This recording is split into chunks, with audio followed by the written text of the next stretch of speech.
চাউলৰ মোনাত Modi, petrol পাম্পত Modi, vaccine চাৰ্টিফিকেটতো Modi, মুঠতে মোদী মোদী আৰু মোদী। সকলোতে কিয় মোদীৰ ফটো লাগে? হঠাৎ ভেকচিন চাৰ্টিফিকেটত অন্তৰ্ধান হ'ল মোদী। কিন্তু কিয়? 2014 চনত প্ৰধানমন্ত্ৰী হিচাপে নৰেন্দ্ৰ দামোদৰ দাস মোদীয়ে শপত লৈছিল। ইতিমধ্যে প্ৰধানমন্ত্ৰী মোদীৰ কাৰ্যকালে 10 বছৰ সম্পূৰ্ণ কৰিব মে মাহত। প্ৰধানমন্ত্ৰী হিচাপে শপত লোৱাৰ পিছৰে পৰা দেশত বিভিন্ন পদক্ষেপ গ্ৰহণ কৰিছে চৰকাৰখনে। দেশৰ জনতাৰ বাবেও আৰম্ভ কৰিছিল বহুতবোৰ আঁচনি। প্ৰতিটো আঁচনি, প্ৰতিটো নিৰ্মাণ কাৰ্যত প্ৰধানমন্ত্ৰী নৰেন্দ্ৰ মোদীৰ ফটো সংযোজন ঘটোৱাটো বৰ্তমান চৰকাৰৰ এক গুৰুদায়িত্ব বুলি ক'লেও বঢ়াই কোৱা নহয়। এগৰাকী প্ৰধানমন্ত্ৰীৰ নেতৃত্বত এখন বৃহৎ কেবিনেট থাকে, বিভিন্ন বিভাগৰ মন্ত্ৰী থাকে। কিন্তু প্ৰায় সকলো মন্ত্ৰালয়ৰ সকলো কাম কাজ, পদক্ষেপ, চৰকাৰী যোজনা আদিত প্ৰধানমন্ত্ৰী মোদীৰ প্ৰতিচ্ছবিহে দেখা যায়।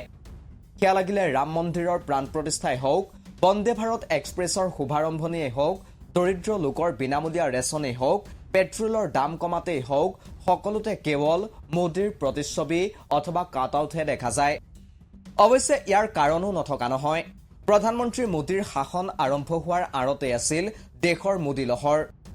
প্ৰধানমন্ত্ৰী মোদী হ'ব বুলিয়েই সেই সময়ত সকলোৱে দেশত মোদীৰ নেতৃত্বত পৰিৱৰ্তন অহাটো বিচাৰিছিল। সেই সময়ত হৰ হৰ মোদী ঘৰ ঘৰ মোদী শ্লোগান সকলোৰে মুখে মুখে প্ৰতিধ্বনিত হৈছিল। ঠিক সেইদৰে 2019 চনৰ 14 ফেব্ৰুৱাৰীত সংঘটিত পুলৱামা কাণ্ডৰ পিছতো দেশত এনে এটা পৰিৱেশৰ সৃষ্টি কৰা হৈছিল যে মোদী প্ৰধানমন্ত্ৰী নহলে দেশত অৰাজক হ'ব, দেশত জনতা সুৰক্ষিতও নহ'ব। ইয়াৰ পিছত পুনৰ 2019 চনত প্ৰধানমন্ত্ৰী হ'ল নৰেন্দ্ৰ মোদী। সেই যে 2014 চনত মোদী লহৰ, সেই যে হৰ হৰ মোদী ঘৰ ঘৰ মোদী শ্লোগান, সেইবোৰে প্ৰধানমন্ত্ৰী মোদীক নজনাকৈয়ে এক ৰোগত আক্ৰান্ত কৰিলে।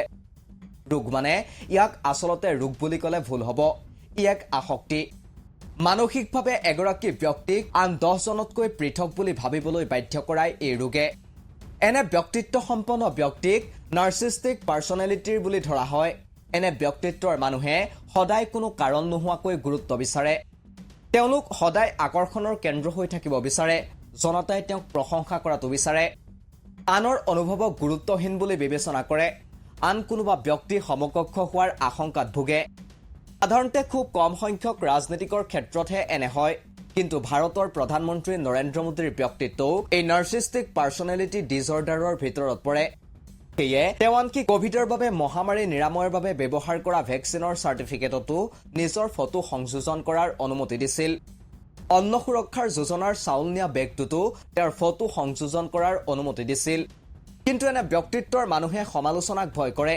সেয়ে কোভিচিল্ডে জনতাৰ দেহত পাৰ্শ্বক্ৰিয়াৰ সৃষ্টি কৰাৰ সম্ভাৱনীয়তাৰ কথা ব্যক্ত কৰাৰ লগে লগে ভেকচিন চাৰ্টিফিকেটৰ পৰা নৰেন্দ্ৰ মোদীৰ ফটো অন্তৰ্ধান হ'ল। আচলতে প্ৰধানমন্ত্ৰী নৰেন্দ্ৰ মোদীয়ে কোনো কামৰ কৃতিত্বৰ দাবীদাৰ হ'বলৈ ভাল পায়। কিন্তু যেতিয়াই ইয়াৰ উল্টাটো দেখা পায়, তেতিয়া তেওঁ বিষয়টোক লৈ অজ্ঞতা প্ৰকাশ কৰে। বিমুদ্ৰাকৰণৰ সময়তো প্ৰধানমন্ত্ৰী নৰেন্দ্ৰ মোদীয়ে একেটা ভূমিকাই গ্ৰহণ কৰিছিল। ঠিক সেইদৰে দেশলৈ ক'লাধন ঘূৰাই অনা, 1 কোটি নিবনুৱা কৰ্মসংস্থাপনৰ প্ৰতিশ্ৰুতি বিফল হোৱাৰ পিছত প্ৰধানমন্ত্ৰী মোদীয়ে সদায় সেই নিজে বাহবা ল'বলৈ কৰা ঘোষণাবোৰকেই আওকাণ কৰি আহিছে। নিউজ ডেস্ক ৰিপৰ্ট, দি ক্ৰছ কাৰেণ্ট।